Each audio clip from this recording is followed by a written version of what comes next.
con la violencia que hemos visto en Trujillo la semana pasada.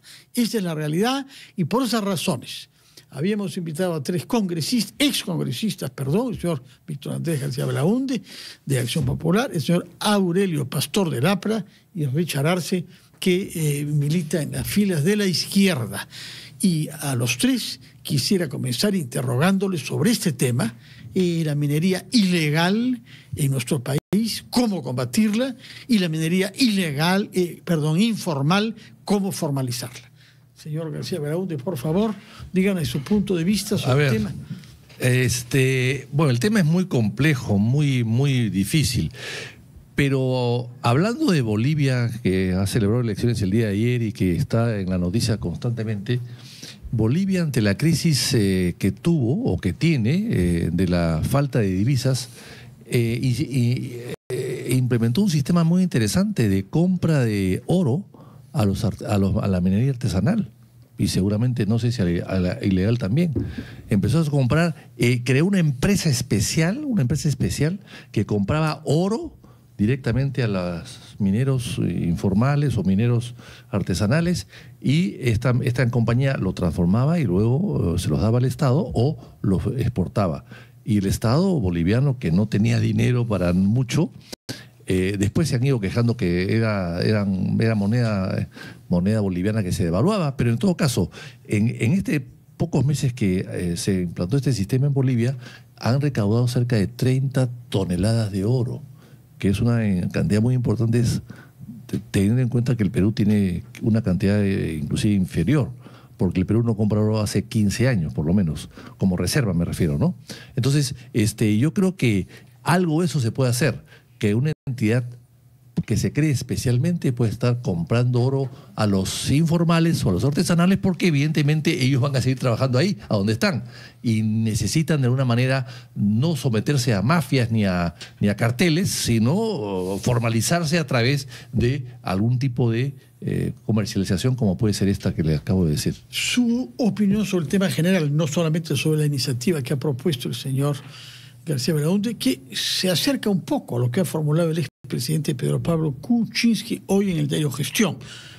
Usted suele coincidir poco con él en general, sí, me parece. Bueno, pero yo escribí sobre esto del oro hace 3 meses, en el diario del Comercio, y hablé de un estanco del oro inclusive, sí, ¿no? Sí, como así que me alegro mucho que últimamente haya gente que esté pensando en el tema, ¿no? Pero él lo hace sobre todo para oponerse a que el Banco Central compre oro, pero es una iniciativa diferente que la suya y la que se aplica en Bolivia. En Bolivia empezó el Banco Central, pero tuvo problemas. Entonces se creó una empresa ad hoc para que lo haga. Y creo que esa es la solución, ¿no? Señor Pastor, usted conoce bien la selva porque ha nacido en Tarapoto, que es la gran ciudad de San Martín. No es la capital, ¿eh? Como no, la capital es Moyobamba, la más grande ciudad. Y ahí se está practicando, felizmente que no tan cerca de su ciudad natal, una minería ilegal particularmente destructora en las aguas de los ríos, a pocos cientos de kilómetros de Iquitos, una ciudad de 500.000 habitantes. Su opinión sobre el tema, ilegal por una parte e informal por otra. No, la ilegal hay que combatirla, definitivamente, porque la minería ilegal, que básicamente se afinca en zonas prohibidas, lo que hace es destruir el medio ambiente. No solamente generar una economía ilegal, una economía que destruye las instituciones, que corrompe funcionarios, que destruye a gente, ¿no? Porque alrededor de la minería ilegal se generan una serie de otros esquemas de corrupción y de criminalidad, sino que depreda terriblemente. Lo que ha sucedido y viene sucediendo en Madre de Dios y que se está extendiendo a otros lugares de la selva, no lo podemos permitir de ninguna manera. O sea, no puede haber ningún tipo de transacción con una actividad de esta naturaleza en selva. Lo que debemos hacer es buscar una alternativa más eficiente de aquella minería que se desarrolla en zonas en donde esto sí se puede realizar. Básicamente la zona de la sierra, ¿no es cierto?, en donde efectivamente los controles o las posiciones que ha tenido el Estado no han dado resultados hasta hoy día, ¿no? Porque ha servido más bien como una patente de corso para hacer minería ilegal, para todas las organizaciones criminales que se han ido formando en los últimos años y que ha generado olas de violencia, que ha ido más allá de las zonas de explotación minera y se ha trasladado a las ciudades, como efectivamente hoy está ocurriendo en ciudades importantes del país, ¿no? Entonces, el Estado tiene que responder, pero tiene que responder con creatividad. Lo que acaba de mencionar Víctor Andrés es una alternativa interesante, porque el solo hecho de salir a combatir a como dé lugar la actividad minera no está dando resultados y termina siendo también discriminatoria para un sector importante de la población que vive tradicionalmente o por necesidad de una actividad que genera recursos. Pero esa organización tiene que ir acompañada de un Estado que realmente tome al toro por las astas y no se haga el loco generando mayores ampliaciones a un reinfo que no funciona, ¿no? Richard Arce, buenas noches. Buenas noches, Fernando. Evidentemente el tema es, en esta circunstancia, es un tema estrictamente legal respecto a la prolongación del reinfo, que ya lo sabíamos. ¿Qué es la urgencia? El objetivo es que el reinfo no sirve, Fernando. Hay que ser claros y reales. 2.3% de resultado de la formalización después de 9 años, evidentemente que ha fracasado. Pero acá hay otros intereses de por medio.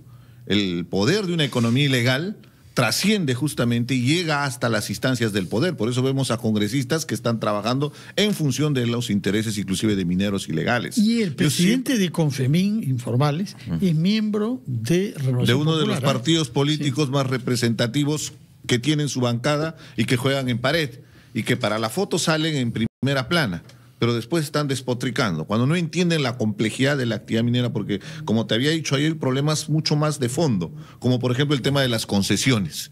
Se debería sincerar las concesiones para poder ordenar nuestro país. Lo segundo, para mí es clave, tenemos que atacar las plantas de procesamiento, porque si uno hace el estudio, y sí lo hice como parte de trabajo profesional, el estudio de cadena de valor para determinar por dónde es el circuito, sobre todo del oro ilegal, el cuello de botella está en las plantas de procesamiento, duda, donde hay mucho dinero, los famosos inversionistas. Estuvo en la persona de noticias Saraí Toledo, que han hecho una tesis hace 10 años en una universidad canadiense, país minero eminentemente, sosteniendo esa tesis. Es que justamente, estamos descuidando, Fernando, el papel de las plantas procesadoras que no son controladas. Y nadie habla nada de las plantas procesadoras y sobre todo estos conglomerados de empresarios, llamémosle empresarios, porque en realidad son gente que está dedicada al tráfico del oro, porque ese oro entra a Bolivia, ese oro sale al Medio Oriente sin pagar impuestos, inclusive oro manchado con sangre, porque hay territorios liberados en nuestro país, como tú muy bien sabes, podemos hablar de la Rinconada en Puno, podemos hablar de La Pampa, justamente en parte de la Amazonía, podemos hablar Carabelí, podemos hablar en Arequipa y podemos seguir enumerando en mi tierra. O sea, hay tal nivel de abandono. También, en Apurímac, por supuesto, Antabamba, Aymara, hay actividad minera informal, ilegal, donde justamente son estos inversionistas los directos responsables de que se genere inclusive confrontación entre propias comunidades. Entonces, ¿por qué el Estado, por qué las autoridades no atacan al meollo del asunto, que es justamente los inversionistas? Y eso se presta justamente a la suspicacia de que, como es un gran poder económico, tienen el poder político de por medio, con congresistas de por medio, que auspician y defienden bajo, supuestamente, defender los intereses de las comunidades, porque en realidad están defendiendo una economía ilegal que inclusive tiene una mafia de por medio. Lo que está sucediendo en Patas, que es otro territorio liberado, es la evidencia de que está escalado. Ha habido una intervención militar policial. Sí, Fernando, pero sigue habiendo el mismo problema. O sea, simplemente el gobierno no lo está asumiendo. Por eso yo más bien saludo que el gobernador regional de Cusco se esté involucrándose, porque el otro gran problema es quién regula la actividad de esa pequeña minería. Y generalmente está delegado a los gobiernos regionales, que no tienen capacidades, no tienen competencias, no tienen profesionales y sobre todo no tienen un mecanismo para poder abordar la interdicción justamente de esta actividad económica ilegal, que es muy importante en algunas comunidades. Hablemos entonces ahora sí sobre lo que habíamos previsto hablar con ustedes, que tienen experiencia parlamentaria. Creo que sumados ustedes 3 tienen más de cerca de 10 elecciones parlamentarias, ¿no? 5, el señor García Belaúnde, 2 por lo menos, recuerdo, el Pastor, y una sola elección. Y eso hace bastantes elecciones. Ahora bien, ¿cómo han quedado desde su punto de vista las comisiones, por una parte, y por otra, qué se puede hacer para que el Congreso no termine su mandato a fin de julio próximo con las tasas de aprobación miserables que tiene actualmente? Y lo pregunto específicamente respecto de una decisión. Ha sido elegido presidente de la Comisión de Ética el señor, usted lo sabe mejor que yo, Elvis Vergara. Uno de los niños. Así es. Uno de los niños más conspicuos. Él está encargado de velar por la ética de los parlamentarios, señor Belaúnde. He visto que hay un comunicado hecho por el presidente de su partido, reprobando esto, exhortando a la bancada a que reconsidere esta actitud. Pero si esto continúa, la ya muy baja en aprobación que hay se va a empeorar y va a tener consecuencias negativas para los partidos, no solamente la bancada. Denos su opinión. Es una vergüenza, don Fernando, es una vergüenza. Es como recibir una puñalada por la espalda, ¿no? Para nosotros, o para mí por lo menos, ¿no? El señor Vergara es un impresentable, es un cara dura, un sinvergüenza, no debería estar ahí, y menos aún presidir 2 comisiones: fiscalización, ética y una tercera que es una comisión especial. O sea, y yo he estado 5 años en el Parlamento, nunca he visto que un parlamentario presida 3 comisiones a la vez, en simultáneo, ni 2 siquiera. Es una cosa increíble. Entonces, eso significa que este señor es un cara dura, como de hecho lo es. Nosotros hemos deslindado hace mucho tiempo de esta... ¿Quiénes son nosotros? Porque alguien tiene que respaldarlo. ¿Por qué no lo han expulsado? Bueno, yo creo que a raíz de esto tiene que ser expulsado de todas maneras. Tiene que ser expulsado. Ha sido expulsado un Doroteo y sigue en la bancada. Sí. O sea, la bancada está en rebeldía contra Lo menciona el presidente Julio Chávez también en el comunicado. Doroteo ha sido expulsado y sigue, y es uno de los que vota y respalda a Elvis Vergara. O sea, me parece que es espantosamente malo. Yo creo que el partido debe aprobar en el próximo plenario que ninguno de estos personajes siniestros de Acción Popular que apoyan a Elvis Vergara y apoyan a Doroteo sean candidatos a la reelección, que no se les considere como candidatos a la reelección. Y finalmente, debe preocuparnos no solamente el tema de Elvis Vergara, sino de quienes lo eligen, no solamente fuera de la Nadie bancada. contra, creo que por unanimidad, no virtual. A ver, ¿cómo es? Acá me pueden corregir o ratificar los señores Pastor y Richard Arce, que están acá y conocen bien el tema. Las comisiones se reparten por cupos partidarios, es cierto, pero no significa que el partido te ponga a cualquiera para que presida una comisión que le corresponde. De ninguna manera. Los que te eligen son los miembros de la comisión. Y ellos te pueden vetar. Hay derecho de veto. Hasta en la ONU hay derecho de veto. ¿Cómo no va a haber derecho de veto en el Parlamento Nacional? Entonces, parlamentarios que están ahí en ética, que lo han elegido... Vetar no. Es decir, no dar el voto y que no haya mayoría. Así es. Sí, sencillamente no votar. Nadie tiene derecho de veto. Decirle al partido, señores partido, ese señor Vergara no puede ser presidente. Cámbielo usted. O sea, el cupo no se lo quito, pero sí la persona. Esa persona no puede ser presidente de la comisión. Mande usted a otra persona. Ese no puede ser. Eso sí pueden hacerlo los miembros de la comisión de ética, todos los miembros. Pero si han votado por él. Ese es el problema. Son cómplices. Esa comisión de ética hay que tirarla al tacho de basura. No sirve para nada. Porque tan culpable o tan poca ética o ninguna ética tiene el presidente como los que hemos votado. Muy bien, señor Pastor, sabiendo quién es. Su opinión sobre este tema. Yo tenía mucha esperanza de que este último periodo parlamentario pudiera mejorar las cosas, entre otros porque es el último periodo de un parlamento unicameral, es el último año, que debería sembrar las bases para que el próximo parlamento bicameral tenga una mejor relación con la población, ¿no? Y eso pasaba, desde mi punto de vista, con hacer un correcto reglamento, por ejemplo, del Senado, una correcta comunicación entre ambas cámaras, un sinceramiento en el presupuesto del Congreso, porque no puede tener una institución de 130 representantes los niveles de dinero que usa, que son mayores que muchas instituciones públicas, un sinceramiento en el número de trabajadores. No pueden haber más de 4.000 trabajadores en una institución de 130 parlamentarios, por favor, ¿no es cierto? Pero parece que este último año se ha perdido más el control, el poquísimo control que ha habido, porque la responsabilidad, como bien lo ha dicho Víctor Andrés, es la responsabilidad de los grupos políticos que se expresa a través de la Junta de Portavoces, de los voceros. los voceros se juntan alrededor de una mesa y van decidiendo sobre las comisiones que le corresponde a cada grupo en función del número de sus integrantes, pero también conversan sobre los temas que más le interesa al Congreso con respecto al país y con respecto a la imagen de la institución. Pero parece que a nadie le interesa eso, parece que es una tierra de cada uno hace lo que le da la gana. En las comisiones cada uno se la reparte, pero además utiliza los recursos de la comisión y del Congreso como quiere. Es el último año y hay que hacer lo que sea para tratar de llegar al próximo.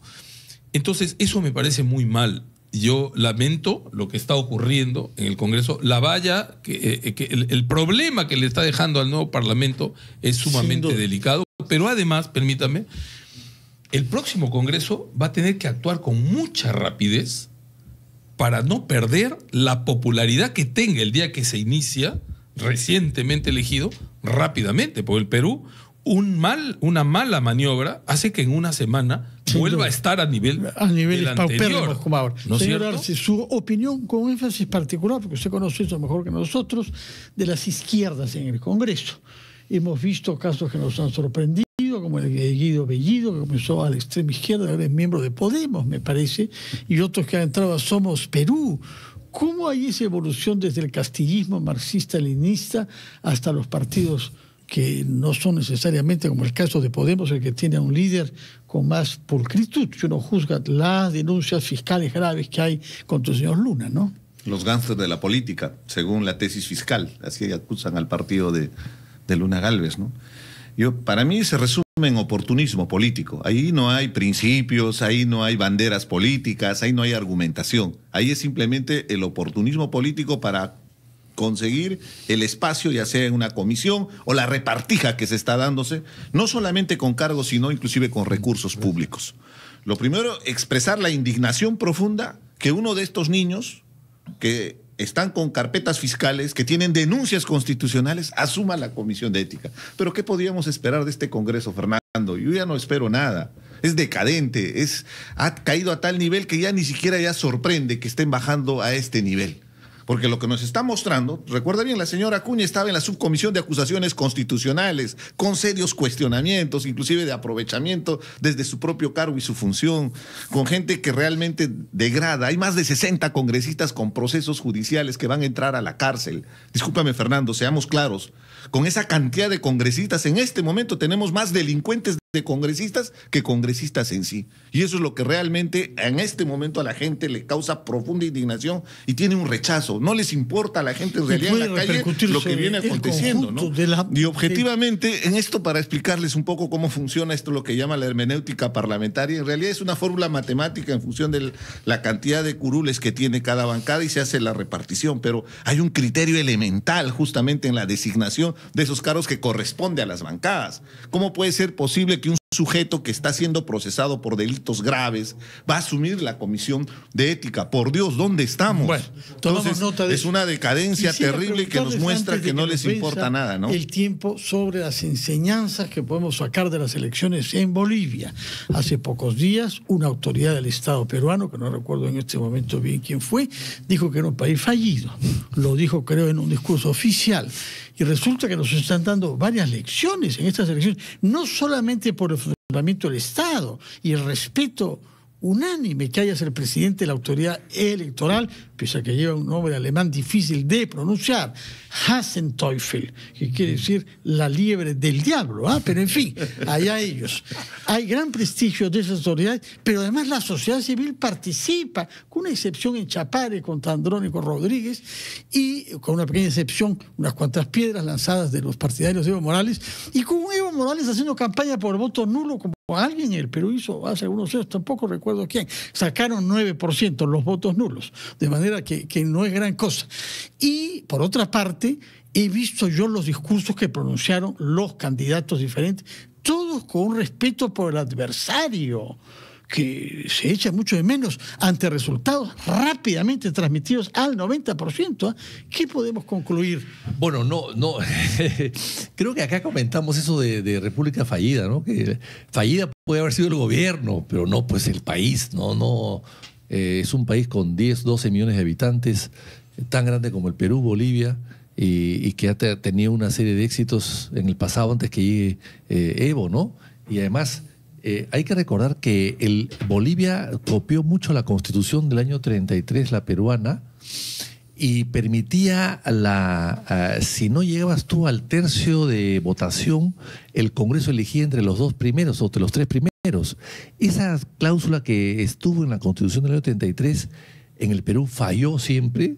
El 62 falló, con Ángela Torre, con Belaúnde y con Odría, falló. No lo mencione mucho usted porque favoreció a Fernando Belaúnde. ¿Eh? No, eso es una discusión que habría que hacerla en otro momento. Pero en todo caso, eso produjo un golpe. La única vez que se puso en práctica este artículo, hubo un golpe de Estado. En Bolivia, durante 30 años, funcionó perfectamente bien. No ha habido nunca segunda vuelta en Bolivia. Ahora es la primera vez. Recién ahora, por una nueva disposición.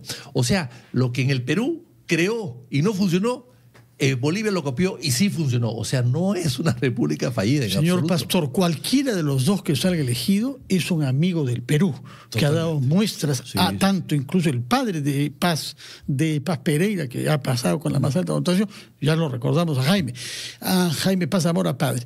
Y usted debe recordar que hubo fricciones fuertes en la época en que Alan García era presidente y coincidió con Evo, y supieron ustedes manejar esa crisis con más tacto que lo que estamos viendo ahora, ¿no? Bueno, yo he tenido la oportunidad de conocer al expresidente Jaime Paz, ¿no? Un hombre de una gran vocación democrática y que ha tenido bastante que ver en la formación política de quienes hoy han participado en esta elección, inclusive confrontando. Probablemente esa sea la explicación de por qué ha habido tanto respeto en determinados contendores en esta campaña, sí, ¿no?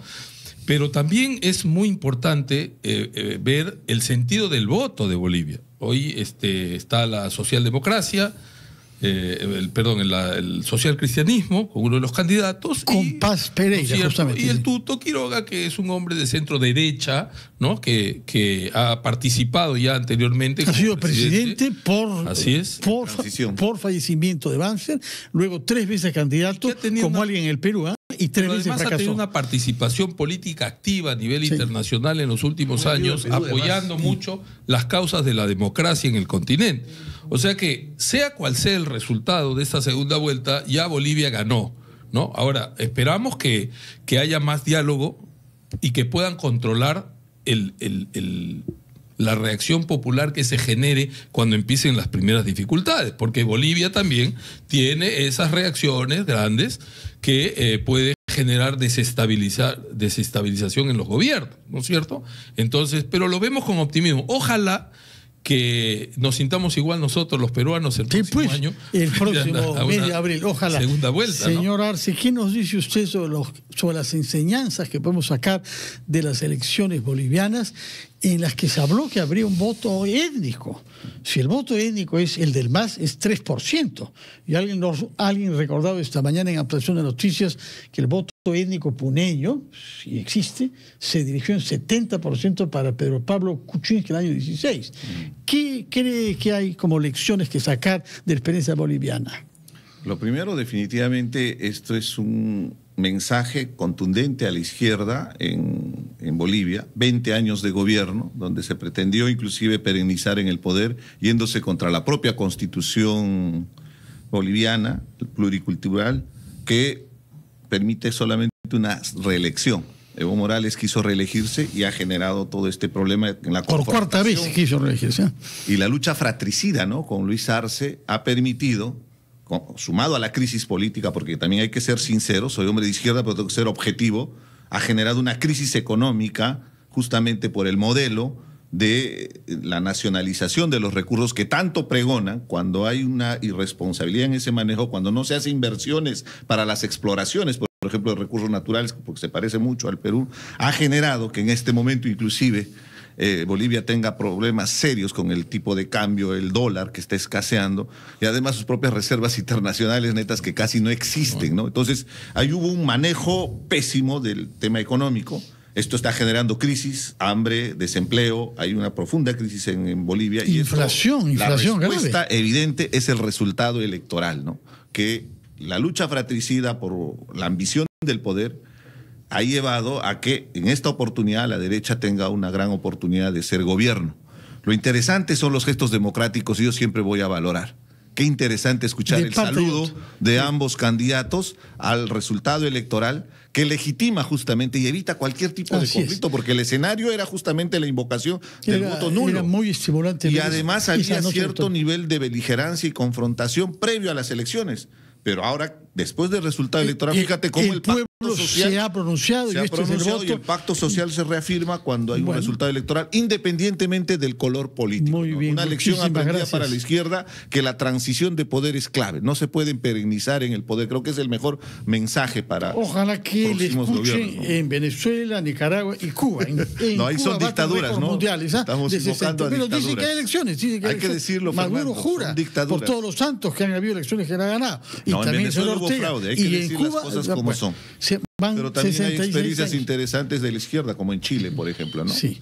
Bueno, muchísimas gracias por su presencia. Se ha ido rápidamente el tiempo, como era inevitable, entre tres invitados con tanta experiencia política.